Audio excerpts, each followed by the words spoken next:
আসসালামু আলাইকুম রহমতুল্লাহি ওয়া বারাকাতুহু। সাপ্তাহিক তালিম তারবিয়া ক্লাসে সম্মানিত শিক্ষক মণ্ডলী, একান্ত প্রিয় শিক্ষার্থীবৃন্দ, আল্লাহ তাআলা দরবারে আমরা শুকরিয়া আদায় করছি যে রব্বুল আলামিন আমাদেরকে আমাদের ব্যবহারিক জীবন সুন্দর সুশৃঙ্খল আল্লাহ এবং তার রাসূলের পছন্দনীয় পথে পরিচালনা করার জন্য প্রতিদিনই আমরা চেষ্টা করছি, প্রতি মুহূর্তে চেষ্টা করছি। এরপরও সপ্তাহে একটা দিন আমরা একটা বিশেষ বিষয়কে নিয়ে আমরা কিছু বিষয় আলোচনা করে থাকি। ইতিপূর্বে আমরা অনেকগুলি বিষয় আলোচনা করেছি। বিশেষ করে নামাজের কথাটা আমরা কিন্তু প্রতিবারই বলি যে আল্লাহ আমাদের উপরে যতগুলি ইবাদত ফরজ করেছেন, আর যে ইবাদতটা আল্লাহর কাছে বেশি প্রিয় সেটার মধ্যে অন্যতম হলো নামাজ। কোনো বান্দা সুস্থ, সে নামাজ ছাড়তে পারে না। যদি সে নামাজ ছাড়ে, রাসূলুল্লাহ সাল্লাল্লাহু আলাইহি ওয়াসাল্লাম বলেছেন, মান তারাকা সলাত মুতাআম্মিদান ফাকাদ কাফারা, যে ইচ্ছা করে নামাজ ছেড়ে দিল সে কাফের হয়ে গেল, সে আর মুসলমান থাকলো না। এবং নিশ্চিত জাহান্নামী যারা নিশ্চিতভাবে জাহান্নামে যাবে, সাকার নামক কঠিন আযাবের ঠিকানা জাহান্নাম, সেখানে যাবে যারা নামাজ পড়েনি। কোরআন বলছে, মা সালাকাকুম ফি সাকার, যারা সাকার জাহান্নামে যাবে তাদেরকে জিজ্ঞাসা করা হবে, তোমরা কেন এই জাহান্নামে আসলে? কোরআনুল কারীমে আল্লাহ জানিয়ে দিয়েছেন, তখন তারা বলবে, লাম নাকু মিনাল মুসাল্লিন, আমরা তো পৃথিবীতে নামাজ পড়তাম না। এই ভয়ানক আযাব তাদের জন্য অপেক্ষা করছে। সেজন্য আমরা প্রায় তোমাদেরকে সাপ্তাহিক এই ক্লাসের সব বিষয়ের সাথে এই বিষয়টাকে বিশেষভাবে বলি যে আমরা সবাই যতক্ষণ আল্লাহ সুস্থ রাখেন, আল্লাহ তাআলার এই বিধানটা, নামাজের বিধান আমরা ছাড়ব না। আল্লাহ আমাদেরকে এই বিধানটা যথাযথভাবে পালন করার তৌফিক দান করুন। সবাই বলি আমিন। আজকে আমাদের নিয়মিত আয়োজনের আজকে যে বিষয়ে আমরা কথা বলতে চাই সেটা হলো সুন্দর কথা বলা। আজকের বিষয়টার নাম হলো সুন্দর কথা বলা। সুন্দর কথা বলা এটা অন্যতম একটি ইবাদত। নামাজ যেমন ইবাদত, রোজা যেমন ইবাদত, সাদাকা দান সদকা করা যেমন ইবাদত, ঠিক সুন্দরভাবে কথা বলা এটাও একটি ইবাদত। রাসূলুল্লাহ সাল্লাল্লাহু আলাইহি সাল্লাম একথা জানিয়ে দিয়েছেন, কুল্লু মারুফিন সাদাকা, সব ভালো কাজই সাদাকা। অর্থাৎ সব ভালো কাজ, সব ভালো কথা এটা সাদাকার অন্তর্ভুক্ত, দানের অন্তর্ভুক্ত। কোরআনুল কারীমের সূরা বাকারা 263 নম্বর আয়াতে আল্লাহ তাআলা বলেন, কাউলুম মারুফুন ওয়া মাগফিরাতুন খায়রুম মিন সাদাকাতিন ইয়াতবাউহা আযান। আল্লাহ বলেন, এটা সাদাকার চেয়ে উত্তম। ভালো কথা, সুন্দর কথা, অমায়িক ব্যবহার, নরম মেজাজে কথা বলা, এগুলো আল্লাহ বলছেন সাধারণ দান সাদাকার চেয়ে উত্তম, শ্রেষ্ঠ। এটা কোরআন শরীফের আয়াত। আর সাধারণত মানুষ কথা বলে তো তার মুখ দ্বারা কথা বলে। এই মুখটা হলো সবচেয়ে গুরুত্বপূর্ণ একটি অঙ্গ। হাদিস শরীফে রয়েছে, বুখারী 6109 নম্বর হাদিসে রাসূলুল্লাহ সাল্লাল্লাহু আলাইহি সাল্লাম বলেছেন, মাইয়াদমানু লি বাইনা লিহিয়াইহি ওয়া মা বাইনা রিজলাইহি আদমানুলাহুল জান্নাহ। আল্লাহর রাসূল বলেন, যে ব্যক্তি তার দুই ঠোঁটের মাঝখানের জায়গা তথা মুখ, এই মুখটা নিয়ন্ত্রণ করার গ্যারান্টি আমাকে দিতে পারে, আল্লাহ রাসূল বলেন, আদমানুলাহুল জান্নাহ, আমি তার জান্নাতের গ্যারান্টি হয়ে গেলাম। অর্থাৎ তার জান্নাতে প্রবেশ করানোর গ্যারান্টি, জিম্মাদারি, দায়িত্ব আমি নিয়ে নিলাম। এই দুই ঠোঁটের মাঝখানের জায়গাটার এত বেশি গুরুত্ব, কারণ এটা দিয়েই ভালোও করা যাচ্ছে, মন্দও করা যাচ্ছে। এটা বিরাট গুরুত্বপূর্ণ এই লিসান, এই মুখ, এই কথা, এটাই সবচেয়ে গুরুত্বপূর্ণ। এবং তিরমিজি শরীফের 3500 নম্বর একটা হাদিস আছে, সেখানে রাসূলুল্লাহ সাল্লাল্লাহু আলাইহি ওয়াসাল্লামকে জিজ্ঞাসা করা হলো যে ইয়া রাসূলুল্লাহ মা ইউদখিলুন নাস আল জান্নাহ আকসারু মা ইউদখিলুন নাস আল জান্নাহ, মানুষকে কোন কাজ বেশি পরিমাণ জান্নাতে প্রবেশ করাবে? তখন রাসূল জবাব দিলেন তাকওয়াল্লাহ ওয়া হুসনুল খুলক, আল্লাহকে ভয় করে যে এই গুণটা, তাকওয়াটা আর উত্তম চরিত্র, এই দুটো জিনিস মানুষকে অধিক পরিমাণে জান্নাতে প্রবেশ করাবে। আবার রাসূলকে প্রশ্ন করা হলো আকসারু মা ইউদখিলুন নাস আন-নার, কোন জিনিস মানুষকে অধিক পরিমাণে জাহান্নামে নিক্ষেপ করবে, জাহান্নামে প্রবেশ করাবে? তখন রাসূল জবাব দিলেন দুটো জিনিস, আল ফামু ওয়াল ফারাজ, তার মুখ এবং লজ্জাস্থান। মুখটাকে রাসূল এখানে মৌলিক উল্লেখ করেছেন যে এটাই মানুষকে জাহান্নামে নেয়। এটাই আল্লাহ তাআলার একটা বিরাট নেয়ামত, কথা বলা। কত মানুষ আছে যে কথাই বলতে পারে না, আর আল্লাহ এই নেয়ামতটা আমাদেরকে দিয়েছেন, সেই নেয়ামতটা যথাযথ মূল্যায়ন করা, এটাকে যথাযথভাবে প্রয়োগ করা, ভালো কথা বলা, মন্দ না বলা, নিজের এই লিসানটাকে নিয়ন্ত্রণ করা। কেফ লিসানাক, রাসূলুল্লাহ বলেছেন তুমি তোমার এই লিসানটাকে, মুখটাকে, জবানটাকে নিয়ন্ত্রণ করো। এটা দিয়ে মানুষকে এই পরিমাণ কষ্ট দেওয়া যায় যেটা মানুষকে অস্ত্র দিয়েও এত পরিমাণ কষ্ট দেওয়া যায় না। এই লেসানের মাধ্যমে কষ্ট দেওয়া যায়। যেমন আরবিতে একটি কথা আছে, জারাহাতিস সানানু লাহাল তিয়াম ওয়ালা ইয়ালতামু মা জারাহাল লিসান, জারাহাতিস সানানু লাহাল তিয়াম ওয়ালা ইয়ালতামু মা জারাহাল লিসান। কয় যে অস্ত্রের আঘাত শুকিয়ে যায়, কথার আঘাত শুকায় না। এ কথা দিয়ে মানুষকে আঘাত দিলে সেই আঘাত একেবারে পরকাল পর্যন্ত, কিয়ামতের মাঠ পর্যন্ত যায়। সেখানে বলে তুমি না আমাকে কষ্ট দিয়েছো, মুখ দিয়ে জবান দিয়ে আমাকে কষ্ট দিয়েছো, খারাপ কথা বলেছো, খারাপ আচরণ করেছো, সেই জন্য আমাকে এটার প্রতিশোধ নিতে হবে, এটা ওই পর্যন্ত যায়। কিন্তু ওয়ালা ইয়ালতামু মা জারাহাল লিসান, এই লেসান দিয়ে যে কষ্টটা দেওয়া হয় সেটা কিন্তু শুকায় না। এই জন্য রাসূল এটাকে বিশেষ গুরুত্ব দিয়েছেন যে লেসানটাকে হেফাজত করতে হবে, কণ্ঠটাকে সংরক্ষণ করতে হবে। রাসূলুল্লাহ সাল্লাল্লাহু আলাইহি ওয়াসাল্লামের আরেকটি হাদিস আছে যেটা আল মুস্তাদরাক আলা সহিহাইন, আল মুস্তাদরাক আলা সহিহাইন 7384, 7000। রাসূলকে একজন দাঁড়িয়ে বলল ইয়া রাসূলুল্লাহ ইন্না ফুলানা তুসাল্লি লাইলা ওয়া তাসুমুন নাহার ওয়া ফি লিসানিহা শাইউন ইউদি জিরানাহা সালিতাতান। আল্লাহ রাসূলকে বললেন ইয়া রাসূলুল্লাহ আমাদের মহল্লায় একটা মহিলা আছে, মহিলার উদাহরণই দেওয়া হয়েছে, বুঝছো, তোমরা তো মেয়ে মানুষ, মহিলার উদাহরণ দেওয়া হয়েছে। আমাদের মহল্লায় একটা মহিলা আছে, সে তুসাল্লি আল-লাইলা ওয়া তাসুমুন নাহার, রাত জেগে জেগে নামাজ পড়ে, দিন আসলে রোজা রাখে, ইবাদত কোনোটাই বাদ দেয় না, নফলও করে, ফরজও করে, সবই করে, দান সদকাও করে, খুবই ভালো, খুব আমলদার। কিন্তু একটা প্রবলেম আছে। রাসূল বললেন কি প্রবলেম? ওয়াফি লিসানিয়া শাইউন, তার লেসান, তার জবান, তার মুখের মধ্যে সমস্যা আছে। ইউজি জিরানাহা সালিতাতান, তার মুখ দিয়ে, কথা দিয়ে তার পাশের জনকে কষ্ট দেয়। সবসময় সে অশ্লীল এবং খারাপ কথা বলে, কর্কশ কথা বলে, কষ্টদায়ক কথা বলে। জবানটা ভালো না, লেসানটা ভালো না, এমনি আমল ভালো, খুবই তাহাজ্জুদ গুজার, কোনো আমল বাদ দেয় না, রাতে নামাজ, দিনে রোজা, দান সাদকা সবই করে। রাসূল কি বললেন? ক্বালা লা খাইরা ফিহা হিয়া ফিন্নার, এই তার আমল কোনো লাভ হবে না, তার নামাজ, তার রোজা, তার তাহাজ্জুদ কাজ হবে না, হিয়া ফিন্নার, সে জাহান্নামের আগুনে যাবে। নাউজুবিল্লাহ। বল, তার সব আমল ঠিক আছে, কিন্তু এই জায়গা এই কন্ট্রোল করতে পারে না, মানুষকে কষ্ট দেয়, খারাপ ব্যবহার দিয়ে, কথা দিয়ে কষ্ট দেয়।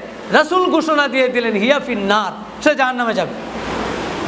কিলা লাহু ইন্না ফুলানা তুসাল্লিল মাকতুবা, আরেকজন মহিলার কথা বলা হলো, হুজুর আমাদের মহল্লা আরেকজন আছে, সে ফরজ নামাজগুলি করে, ও তাসুমু রমাদান, আর রমজানের রোজার আগে রমজানের রোজাগুলো পালন করে, নফল রোজা এত রাখতে পারে না, নফল নামাজও এত পড়তে পারে না, ফরজগুলি করে, তেমন কোনো সদকা, ফরজ সদকা ছাড়া তেমন সদকা, দান সদকাও তেমন করে না। কিন্তু ওলা তুদি আহাদান, তার এই মুখ দিয়ে কাউকে কষ্ট দেয় না, তার লেসানটা দিয়ে কাউকে কষ্ট দেয় না, যতটুকু পারে মানুষের সাথে সুন্দর ব্যবহার করে, সুন্দর আচরণ করে। রাসূলুল্লাহ বললেন হিয়া ফিল জান্নাহ, এই মহিলাটা জান্নাতে যাবে, কারণ সে লেসান দিয়ে কষ্ট দেয় নাই। যে লেসানের কারণে মানুষ জাহান্নামে যাবে সেইটা করে নেই।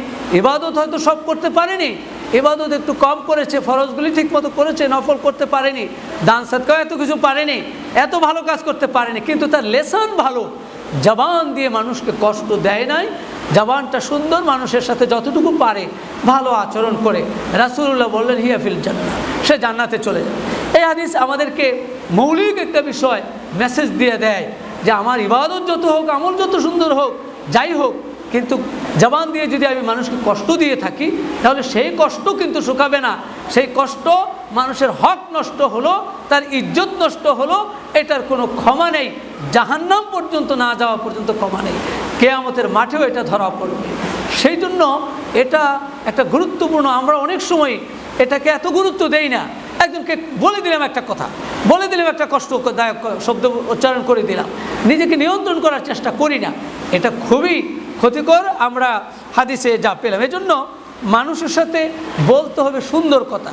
সূরা বাকারা আয়াত 83, সূরা বাকারা আয়াত 83-তে আল্লাহ তাআলা সরাসরি নির্দেশ দিয়েছেন ওয়াকুলু লিন-নাসি হুসনা। আল্লাহ বলেন ওয়াকুলু লিন-নাসি হুসনা, তুমি মানুষের সাথে সুন্দর করে কথা বলো। ডাইরেক্ট কথা বলার কথা এখানে আল্লাহ বলছেন, তুমি মানুষের সাথে সুন্দর করে কথা বলো।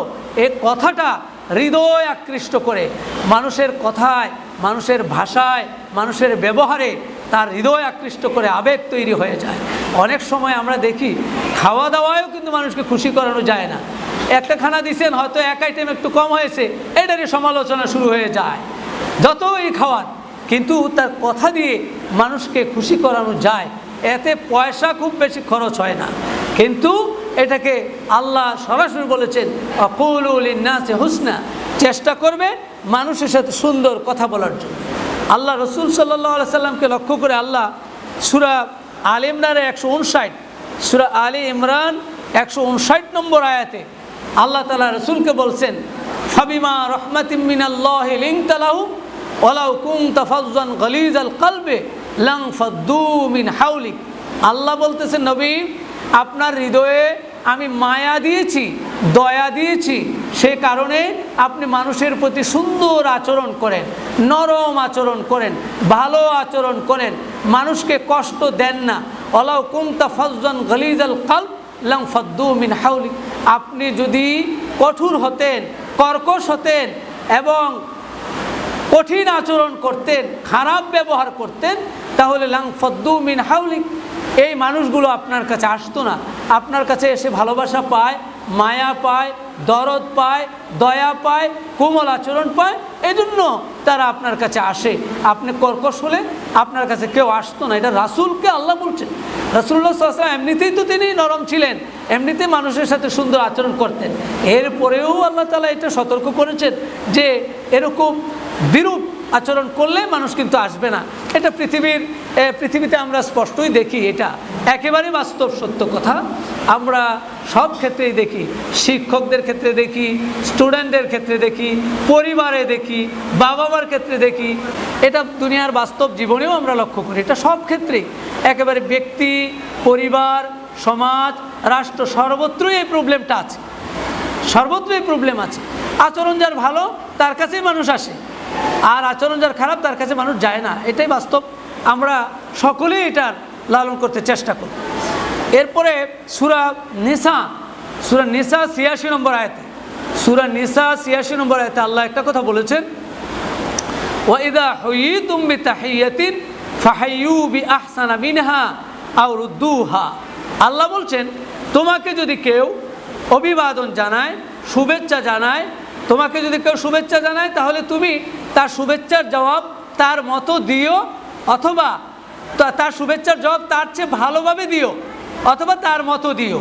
তোমাকে যেইভাবে, যেই আবেগ দিয়ে, যেই মায়া দিয়ে, যেই শব্দ দিয়ে তোমাকে শুভেচ্ছাটা জানিয়েছে তার চেয়ে উত্তমভাবে তুমি দিও, এটাই তোমার ডিমান্ড, দাবি, অথবা কমপক্ষে তার মতো দিও, তার চেয়ে মন্দভাবে নয়, তার চেয়ে ভালোভাবেই তুমি সেটা করবে। এটা আল্লাহ তাআলা নির্দেশ দিয়েছেন। একজন তোমার সাথে ভালো আচরণ করছে, তুমি তার সাথে ভালো আচরণ করারই চেষ্টা করতে হবে, তার চেয়েও ভালো বেশি বেশি ভালো আচরণ করার চেষ্টা করতে হবে, এটা আল্লাহ বলছে। এরপরে সূরা নাহালের 125 নম্বর আয়াত, সূরা নাহাল আয়াত 125-এ আল্লাহ তাআলা বলছেন, উদউ ইলা সাবিল রাব্বিকা বিল হিকমাতি ওয়াল মাউইজাতিল হাসানা ওয়া জাদিলহুম বিল্লাতি হিয়া আহসান। আল্লাহ বলতেছেন যে তুমি মানুষদেরকে দ্বীনের পথে ডাকবে, দাওয়াত দিবে, দাওয়াতি কাজ করবে, কোরআনের কথা বলবে, হাদিসের কথা বলবে, সংগঠনের কথা বলবে, বিভিন্ন বিষয় বলবে। কিভাবে বলবে? আল্লাহ বলেছেন বিল হিকমাতে ওয়াল মাউইজাতিল হাসানা, কৌশল সহকারে ডাকবে আর সুন্দর বচন দিয়ে, সুন্দর ভাষা দিয়ে ডাকবে। দাওয়াত দিতে চাও, ভাষা যদি সুন্দর না হয়, আচরণ সুন্দর না হলে তোমার দাওয়াত তো গ্রহণ করবে না, তোমার কথা তো কেউ গ্রহণ করতে চাইবে না। এটা রাসূলুল্লাহ সাল্লাল্লাহু আলাইহি ওয়াসাল্লামকে আল্লাহ বলছেন। তাহলে একথাই তো আমাদের জন্য একই কথা, আমাদের জন্য একই কথা। দেখেন কোরআন শরীফে হযরত মুসা আলাইহিস সালাম এবং হারুন আলাইহিস সালাম দুই ভাইকে আল্লাহ তাআলা বললেন, তোমরা দুই ভাই আজকে দাওয়াতি কাজে যাবে, তোমাদের দাওয়াতি কাজ হবে ফেরাউনের বাসায়। কার বাসায়? ফেরাউনের বাসায় দাওয়াত। আল্লাহ জানিয়ে দিলেন সূরা তাহা 143 নম্বর আয়াত। আল্লাহ বললেন, ইযহাবা ইলা ফিরআউনা ইন্নাহু তাগা। হে মুসা এবং হারুন, ইযহাবা, তোমরা দুই ভাই যাও। কার কাছে যাইবা? ফেরাউনের কাছে। ইন্নাহু তাগা, সে তো সীমা লঙ্ঘন করেছে, সুতরাং তার কাছে আজকে দাওয়াতি কাজ করতে যাও। তবে সেখানে গিয়ে কি করবে? ফাকুলা লাহু কাওলান লাইয়িনা, সেখানে গিয়ে তার সাথে সুন্দর আচরণ করবে, নরমভাবে কথা বলবে। যদিও সে আমার দুশমন, দেশের দুশমন, নিজে খোদা দাবি করছে, কিন্তু এর পরেও তার কাছে গিয়ে তোমরা সুন্দরভাবে কথা বলিও। যদি বলো লাআল্লাহু ইয়াতাযাক্কারু আও ইয়াখশা, তাহলে তোমাদের এই বলায় আশা করা যায় সে ভয় করতে পারে এবং তোমাদের দাওয়াত গ্রহণ করতে পারে। দেখেন, ফেরাউনের বাসায় দাওয়াতি কাজের ক্ষেত্রে আল্লাহ তাআলা সেই কথা বলেছেন মুসা এবং হারুনকে। তার মানে হলো কি? তার মানে হলো আপনি দাওয়াত দিতে যাবেন, আপনার ভাষাটা সুন্দর হতে হবে, কথাটা সুন্দর হতে হবে, না হয় কিন্তু এই দাওয়াত অ্যাকসেপ্ট করবে না। এরপরে আরও কয়েকটা হাদিস আছে, আমরা শেষ করে ফেলতেছি। দেখেন, রাসূলুল্লাহ সাল্লাল্লাহু আলাইহি সাল্লাম কঠিন কথা বলেছেন, লা ইয়াদখুলুল জান্নাতা আল জাওয়াজু আল জাআজারিয়ু, দুটো শব্দ। লা ইয়াদখুলুল জান্নাতা, জান্নাতে প্রবেশ করবে না, আল জাওয়াজ, জাওয়াজ বলা হয় কটুবাসী, যার ভাষাটা কঠোর, খুব কড়া। আল জাআজারিয়ু, বদ স্বভাব, বদ মেজাজ আর বদ স্বভাব, দুটো শব্দই এখানে আসছে। বদ মেজাজ, বদ স্বভাব। আবু দাউদ শরীফে হাদিসটি আছে, বদ মেজাজ আর বদ স্বভাব বিশিষ্ট মানুষ জান্নাতে প্রবেশ করবে না, এটা রাসূলুল্লাহ বলেছেন। রাসূল আরেকটি হাদিসে, তিরমিজিতে হাদিসটি আছে, রাসূল বলেন, ইন্না আবগাদাকুম ইলাইয়া, দুনিয়ার মানুষ তোমাদের মধ্যে আমার কাছে সবচেয়ে বেশি ঘৃণিত, ও আবাদাকুম মিন্নি আবাসান ইয়াউমাল কিয়ামা, কিয়ামতের দিন আমার থেকে বেশি দূরে থাকবে সেই ব্যক্তি। কয় ব্যক্তি? এখানে 3 ব্যক্তির কথা বলা হয়েছে। আমার কাছে বেশি ঘৃণিত এবং কিয়ামতে সে আমার কাছেও আসতে পারবে না। কে কে? আর সারসারুন, একটা হলো সারসারুন, কঠিন শব্দ। আর সারসারুন বলা হয় বাচাল, মোস্ট টকেটিভ, বেশি কথা কয়, খালি কথা কয়, আছে না নাই? আছে, কিন্তু খালি কথা কয়, প্রয়োজনেও কয় অপ্রয়োজনেও কয়, এদেরকে বলা হয় সারসারুন। রাসূল থেকে অনেক দূরে থাকবে। আল মুতাসাদ্দিকুন, আরেক শ্রেণী হলো অশ্লীল ভাষী, ভাষাটাই খারাপ, ভালো ভাষা সে দিতে পারে না, অশ্লীল ভাষা ব্যবহার করে। আল মুতাফাইহিকুন, এবং এলেমের মিথ্যা চর্চাকারী, অহংকারী। এই অহংকারী আর অশ্লীল ভাষী বাচাল রাসূলুল্লাহ সাল্লাল্লাহু আলাইহি সাল্লামের কাছেও যেতে পারবে না কিয়ামতের দিন। আরেকটি হাদিস আছে, লাইসাল মুমিন বিত্তাআন, বিদ্রুপকারী ব্যক্তি মুমিন হতে পারে না। বিদ্রুপকারী, আরেকজনকে দেখে বিদ্রুপ করে। এক একজনকে আল্লাহ এক এক রকম তৈরি করেছেন, সৃষ্টি করেছেন। একটা ক্লাসে সবাই সমান না, কেউ একটু সুন্দরভাবে চলে, কেউ দেখা যায় যে আল্লাহই তাকে এইভাবে সৃষ্টি করেছেন, তাকে দেখে, তার চোখ দেখে, তার মুখ দেখে অভিনয় করা, ভেঙ্গানু, বিদ্রুপ করা, এটা আল্লাহ রসুলকে এটা মুমিনের কাজ হতে পারে না। ওয়ালাবিল্লাআন, এবং যে বেশি অভিশাপ দেয় সেই অভিশাপকারীও মুমিন হতে পারে না। ওয়ালাল ফাহেশ, এবং অশ্লীল ভাষা ব্যবহার করে সেও মুমিন হতে পারে না। ওয়ালাল বাজিং, এবং বাচাল, সেও মুমিন হতে পারে না।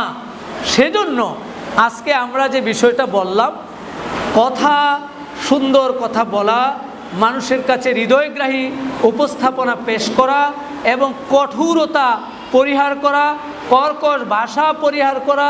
আমরা এখানে নানা আয়োজনের মানুষ, একটা প্রতিষ্ঠানে প্রায় 3-4 হাজারের উপরে আমাদের স্টুডেন্ট, একটা ক্লাসে ধরো 70-80 জন, এখানে বিভিন্ন ভাষা থেকে, বিভিন্ন পরিবার থেকে মানুষগুলো এসেছে, কিন্তু তোমার ব্যবহারটা দিয়েই বোঝা যাবে সে কেমন। আমরা লিখি না অনেক সময়, ব্যবহারে বংশের, কি জানি লেখে না, ব্যবহারে বংশের পরিচয়, ব্যবহারটা দিয়ে মানুষকে চেনা যায়।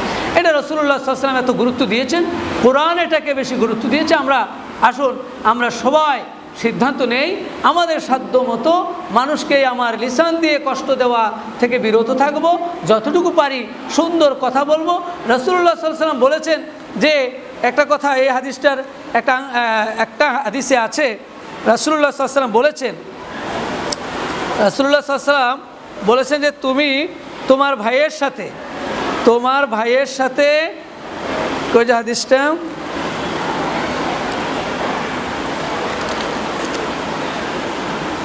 ওয়া ইন্না মিনাল মারুফে আন তালকা আখাকা বিওয়াজহিন তালকিন, রাসূল বলেছেন তোমার ভাইয়ের সাথে হাসি মুখে সাক্ষাৎ করা, এটা টাকা আল্লাহর রাস্তায় দান করার চেয়েও বেশি সওয়াব। সুবহানাল্লাহ। কিছু লোক আছে হাসতেই জানে না, মনে হয় যেন হাসি তার নাই, একেবারে কথা কয় ভাবসাব লয় সব সময়, এটা কিন্তু খুবই খারাপ। হাসি দেওয়া রাসূলুল্লাহ বলছেন এটা সাদাকা, এটা সাদাকার সমান সওয়াব। আবার কেউ আছে এমনি হাসে, এটাও সমস্যা, খালি হাসে। এই খালি হাসাটা তো একটা এমনি কি ফাও হাসি, কিন্তু কথা বলার ক্ষেত্রে, সাক্ষাতের ক্ষেত্রে একটু মুখে হাসি থাকা, এটা রাসূলুল্লাহ বলছেন সাদাকা করার চেয়েও বেশি সওয়াব। এই জন্য আমরা চেষ্টা করব সর্বোচ্চ আমরা যেন সবার সাথে সুন্দর আচরণ করতে পারি। আল্লাহ রাব্বুল আলামিন আমাদেরকে এই স্বভাবগুলো অর্জন করার মাধ্যমে মানুষের হৃদয়কে জয় করার তৌফিক দান করুক। সবাই বলি আমিন। আসসালামু আলাইকুম ওয়া রাহমাতুল্লাহি ওয়া বারাকাতুহু।